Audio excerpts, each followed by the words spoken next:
இலங்கையில் இன்று சூடுபிடித்திருக்கின்ற கொழும்பு மாநகர சபை தேர்தல் இலங்கை மாத்திரமல்ல சர்வதேசமே உன்னிப்பாக அவதானித்துக் கொண்டிருக்கின்றது. இந்த வகையிலே மின்ன நிகழ்ச்சியிலே நாங்கள் இன்று சந்திப்பது கொழும்பின் முன்னாள் பிரதி மேயர் அசாத் அலி அவர்களையும், அதேபோல் ஐக்கிய தேசிய கட்சியின் கொழும்பு மாவட்டத்தில் அதாவது வெஸ்டர்ன் புரோவின்சில் மாகாண சபை உறுப்பினர் முஜிப் ரஹ்மான் அவர்களையும். இன்றைய அரசியல் கலவரத்திலே இன்று இலங்கையில் என்ன நடக்கிறது, சர்வதேசத்தில் என்ன பேசப்படுகிறது என்று பார்க்கின்ற அதேவேளை கொழும்பில் யார் இந்த மாநகரசபை கைப்பற்றப் போறார்கள் என்ற வாதம் முன்வைக்கப்படுகிறது. அந்த வகையிலே கொழும்பின் மேயரை தெரிவு செய்கின்றவர்களாக தமிழ் பேசும் மக்கள் இருந்து கொண்டிருக்கிறார்கள். சுமார் 52 வீதத்துக்கு 53 வீதத்துக்கு மேற்பட்டவர்கள் தமிழ் பேசுபவர்களாக இருக்கிறார்கள். இதில் ஒரு பக்கம் ஐக்கிய தேசிய கட்சி முசாமில் அவர்களை மேயர் கேண்டிடேட்டாகவும் முதல் முறையாக நான் நினைக்கிறேன் ஒரு தமிழ் பேசுவரை நிறுத்தி இருக்கிறது. மறுபக்கம் அசாத் அலி அவர்கள் பிரதி மேயராகவும் இன்று முன்வைக்கப்பட்டிருக்கின்றார். அவ்வளவு தூரம் தமிழ் பேசும் மக்களின் வாக்குகள் முக்கியம் என்பதனை இந்த பெரும்பான்மை கட்சிகள் இந்த சிறுபான்மை மக்களின் வாக்குகள் எவ்வளவு ஆதிக்கம் உள்ளது என்பதனை கொழும்பு மாவட்ட முனிசிபல் கவுன்சிலில் உணர்ந்திருக்கின்றன. அந்த வகையிலே அசாத் அலி அவர்களே, தற்பொழுது நான் நினைக்கின்றேன் நீங்கள் ஐக்கிய தேசிய கட்சியில் தேர்தலில் போட்டியிட்டீர்கள். பின்பு கண்ணாடியில் உங்கள் சார்பாக கேட்டவர்கள் இந்த கொழும்பு மாநகர சபையை ஆண்டு கொண்டிருந்தார்கள்.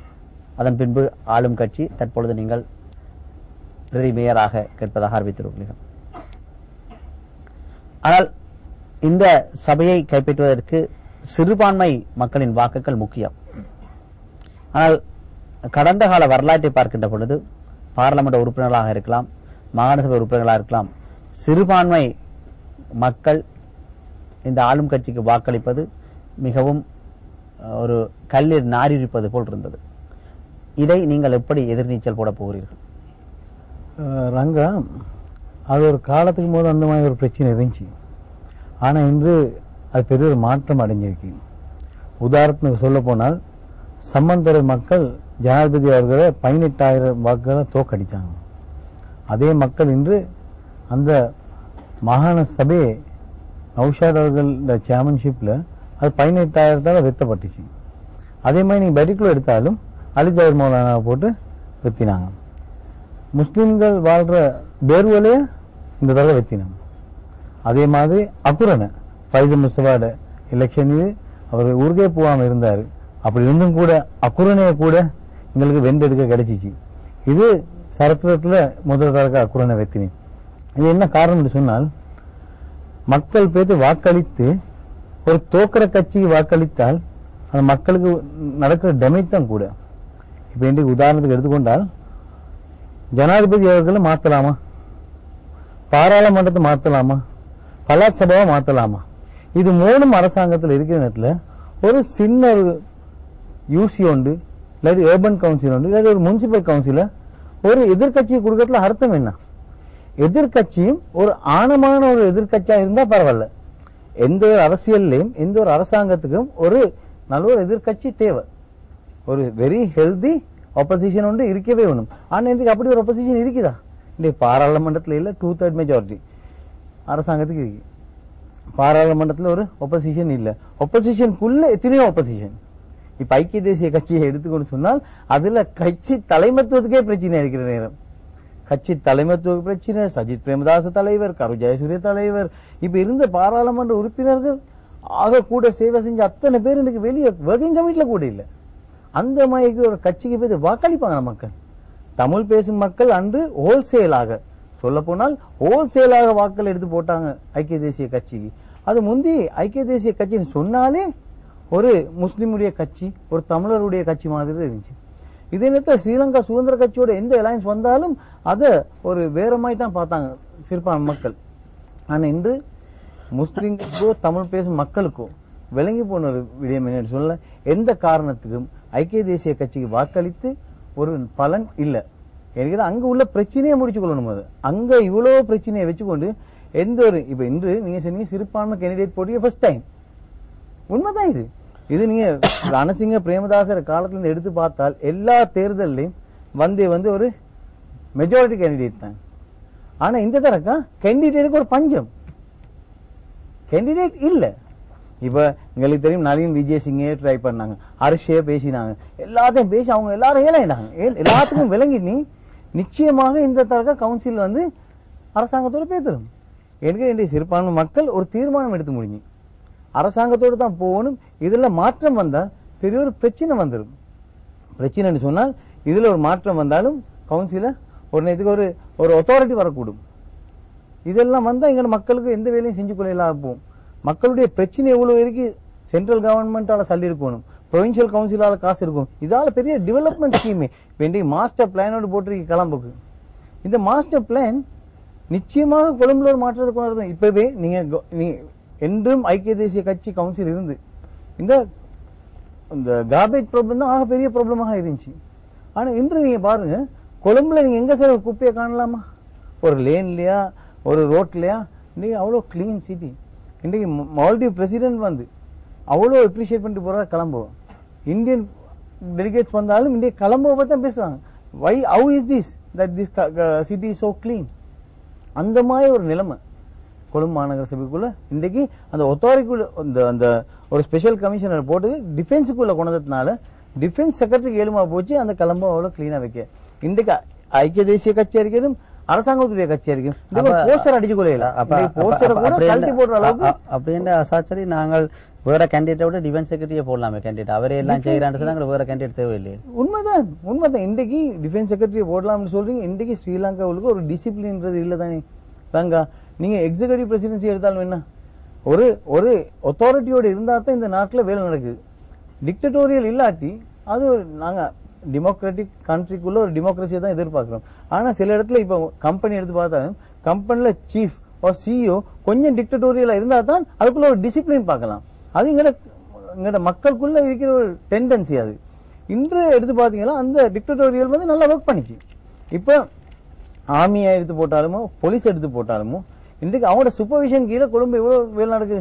இன்றைக்கு சிஎம்சி ஒர்க்கர் உண்டு பேத்து எங்க சைடு ஒர்க் பண்ற நேரத்துல அதை சூப்பர்வைஸ் பண்றதுக்கு ஆமியால் 2 பேர் நிக்கிறாங்க. அந்த நேரத்தில் அந்த வேலை நடக்குதுறாங்க. முந்தி எப்படி கொலம்போ முனிசிபல்குள்ள தான் ஆர்மி போலீஸ் நேவின்னு சொல்லுவான். எப்படி சைன் பண்ணி போற கூட்டம் உண்டிக்கு வேலைக்கு வராம சம்பளம் எடுக்கிற கூட்டம், இப்படி ஒரு கூட்டம் ஆர்மி போலீஸ் நேவி என்று சொல்லி நேம் பண்ணி வச்சிருந்தாங்க. ஆனா இன்றைக்கு அந்த டெண்டன்சி அப்படி மாறி கொலம்போ முனிசிபாலிட்டியே ஒரு எபிலிட்டி உள்ள ஒரு சர்வீஸ் சென்டராக மாறிட்டு. அது மட்டும் இல்ல எத்தனையோ ஒபிஷியல்ஸ் பிரைபரி கரப்ஷனுக்கு இதெல்லாம் மாற்றிருக்காங்க. இது எல்லாத்துக்கும் ஒரு டிசிப்ளின் வந்திருக்கு. இதனால இதை அத்தாரிட்டி ஆக்கணும் நான் சொல்றது இல்ல. பட் இந்த நாட்டில் அது ஒரு அளவுக்கு ஒர்க் பண்ணுதுன்றதுதான் சொல்ல வரேன். முஜிப்ரான், இந்த வகையிலே நீங்கள் எவ்வளவு தூரம் இந்த வாதாட்டத்தை ஏற்றுக்கொள்றீங்க? இப்படிதான் நான் நன்றி உங்களுக்கு தெரிவிக்கிறேன். இந்த இதுக்கு அழைத்து சேர்ந்ததுக்கு. நான் அசாசாலி அவர் கூறின விடயங்கள்ல இருந்தே நான் ஸ்டார்ட் பண்றேன். இப்ப அவர் சொன்னாரு ஐக்கிய தேசிய கட்சிக்கு ஒரு வேட்பாளர்கள் இல்லாம தான் முசாமில் அவரை தெரிவு செஞ்சிருக்கிறது. இப்ப மிலிந்த முரகடு என்று சொல்லுவர் வந்து ஐக்கிய தேசிய கட்சியில இருந்து தான் ஸ்ரீலங்கா சுதந்திர கட்சியின் அங்கத்தவரை எடுத்தது ஒரு 2 மாசத்துக்கு முன்னால. இப்ப பாராளுமன்றத்துல 3-2 பவர் இருக்கிற ஸ்ரீலங்கா சுதந்திர கட்சிக்கு கொழும்புல ஒரு மேயர் கேண்டிடேட் போட்டுக்கொள்ளலாம் நிலைமை யாருக்கு இருக்கிறது? சுதந்திர கட்சிக்கு, அரசாங்கத்துக்கு.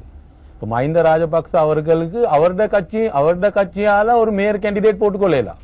இப்ப மேயர் கேண்டிடேட் வந்து இருக்கிறது யூஎம்பியில இருந்த வந்த மேயர் கேண்டிடேட், யூஎம்பியில அமைச்சரா இருந்தவர், யூஎம்பியில கொழும்பு மாவட்டத்தில் பாராளுமன்ற உறுப்பினர் இருந்தவர் தான் மேயர் கேண்டிடேட்டா வந்து இருக்கிறாரு. நீ அதிலே விளங்குது எந்த கட்சிக்கு கேண்டிடேட் தேடிக்கொள்ள இல்லாத பிரச்சனை வந்து இருக்கிறது என்று. அதே போல எங்களுக்கு தெரியும். அடுத்தது நதசாரி அவர்கள் கூறினார்கள், இந்த சிட்டி கிளீனா இருக்குது, காரியக்ஷமதா இருக்குது எல்லாம். இது வந்து மிலிந்த முரகொட போன கிழமை போட்ட பேப்பருக்கு போட்ட அட்வர்டைஸ்மெண்ட். ரைட், இந்த அட்வர்டைஸ்மெண்ட்ல அவர் சொல்லியிருக்கிறாரு, வர்த்தமானேதி இத்தா தருணுலெස අඩාලවී ඇත. රයිට්, ඒ පාර්ලිමේන්තුවට ඉතිලිය කොළඹ මහනගර සභාව දෙවෙනි වන්නේ මේ රටේ උත්තරීත පාර්ලිමේන්තුවට පමණි. அதுவும் போய். ரைட், பார்லிமெண்ட்டுக்கு பொறவு இந்த நாட்டில் ஆக இகலமா இருக்கிற அரசாங்கத்தோட இனவு தான் பலாத் சபா. பலாத் சபா கீழே தான் கொழும்பு மாநகர சபை இருக்குது. அது சொல்லி மிலிந்த முரகொடைக்கு அதுவும் தெரியா. அப்ப அவர் சொல்றீங்க இரண்டாவது இடத்துக்கு இருக்குது கொழும்பு மாநகர சபை. கொழும்பு மாநகர சபையா இல்ல, இரண்டாவது இடத்துக்கு இந்த நாட்டில் இருக்கிற பலாத் சபா. பலாத் சபா கீழே தான் இந்த நாட்டில் இருக்கிற உள்ளூராட்சி, பிராதேசிய சபா, நகர சபா எல்லாம் வருவது பலாத் சபா கீழே. அப்ப அதோட இன்னொன்று போட்டிருக்கிறாரு, වර්තමානයේදී ඉතා දරුණු ලෙස අඩාල වී ඇත. එහි ගෞරවය බිඳි වැටී ඇත.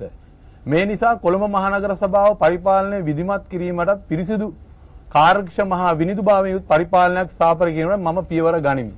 இப்ப அதுல இவர் சொல்றாரு, இப்ப இருக்கிற கொழும்பு மாநகர சபையிலே ஆட்சி வந்து உடைஞ்சு விழுந்து இருக்கிறது, அதை மீண்டும் உருவாக்குறதுக்கு எனக்கு வாக்குகள் தாங்கன்னு தான் அவர் கேட்கிறாரு. இப்ப அதுல இப்ப எங்களுக்கு தெரியும், இப்ப அதாசாலி அவர்களும் சுதந்திர கட்சியின் ஒரு வேட்பாளராக இருக்கிறாரு. இப்ப இவருடைய கருத்தும் மிலிந்த முருகோட கருத்தும் இரண்டு கருத்து. இப்ப முருகோட சொல்றாரு, இந்த முனிசிபாலிட்டி உடஞ்சு விழுந்து அதுல காரியக்ஷமதாவே இல்ல, அதுல ஊழல் நடக்குது எல்லாம் சொல்றாங்க. அதாசாலி அவர்கள் சொல்றார், கோட்டாபய ராஜபக்ச முனிசிபாலிட்டியை பாலம் எடுத்தது போறோம், முனிசிபாலிட்டி ஆட்சி நல்லா நடந்து கொண்டு வருவது. இதுல ரெண்டு கருத்து முரண்பாடுகள் இருக்குது அவர்கள் மத்தியிலே. மத்தது தான் என்ன விஷயம் என்றால், கடந்த காலத்தில் நான் கொழும்பு மாநகர சபை தேர்தல் எடுத்தோம் என்றால் 1900 நாங்க கடந்த 50 வருஷமா ஐக்கிய தேசிய கட்சியின் ஆட்சி இருக்கிற ஒரு மாநகர சபை. அதே போல சந்திரிகா அம்மையார்ட ஆட்சி இருக்கிற காலத்திலையும் இந்த கொழும்பு நகர சபாவை ஆட்சி செஞ்சதே ஐக்கிய தேசிய கட்சி தான். ரைட்? அதுக்கு பிறகு மஹிந்த ராஜபக்ச அவருடைய ஆட்சி காலத்திலேயும் ஐக்கிய தேசிய கட்சி ஆட்சி செஞ்சிருக்கிறது 2002 இருந்து 2006 வரை காட்டி. அதுவும் பின்னால் எங்களுக்கு தெரியும், கடந்த கொழும்பு மாநகர தேர்தல், கொழும்பு மாவட்ட தேர்தல், அந்த தேர்தல் அரசாங்கத்துக்கு செய்யக்கூடிய எவ்வளவு பிரச்சனை எங்களுக்கு உருவாக்கினார்கள். அதை நாங்க வெற்றி பெற செய்தோம். கொழும்பு நகரத்திலிருந்து 5 ஆசனங்கள், Colombo East, Colombo West, Colombo South, Colombo Central, Borella போல ஆசனங்கள் நாங்க வெற்றி பெற செஞ்சோம். அதுக்கு பின்னால் ஜனாதிபதி தேர்தல் வந்தது. ஜனாதிபதி தேர்தலில் நாங்கள் 1 லட்சத்துக்கு மேல வாக்களி ஒரு டிஃபரண்டால் ஒரு கேப்பால இந்த கொழும்பு மாநகர சபையில் இருக்கிற 5 பிரதேசத்தை நாங்கள் வெற்றி பெற செய்வோம். அப்ப மஹிந்த ராஜபக்ச அவர்கள் சரத் பொன்சேகாவுக்கு விட 18 லட்சம் வாக்குகளால் தான் அவர் ஜனாதிபதி ஆகினார். அதுக்கு போற ஒரு 4 மாசத்துல 2010 பாராளுமன்ற தேர்தல் வைத்தாங்க. அதாசாலி அவர்களும் அரசாங்கம் சார்பா பாராளுமன்ற தேர்தலில் அவரும் போட்டியிட்டார். அப்ப அந்த தேர்தலில் கொழும்பு மாநகர சபையில இருக்கிற 5 தேர்தலையும் ஐக்கிய தேசிய கட்சி வெற்றி பெற செஞ்சு 60,000-70,000 ஒரு கேப் ஒன்றுல. அப்ப அந்த காலத்தில் என்னென்றால், அப்ப மஹிந்த ராஜபக்ச இந்த நாட்டுல 18 லட்சத்திலே ஜனாதிபதி ஆவினத்துக்கு புறவும் கொழும்புல வாழ்ற மக்கள் ஐக்கிய தேசிய கட்சிக்கு வாக்களித்து வேலை இல்லை. இப்ப அரசாங்கம் மஹிந்த ராஜபக்ச தான், மித்த மக்கள் வாக்களிக்க போவல். அப்படி ஒரு நிலைமையும் இந்த நாட்டில் இருந்தும் நாங்கள் கொழும்பு நகரை வெற்றி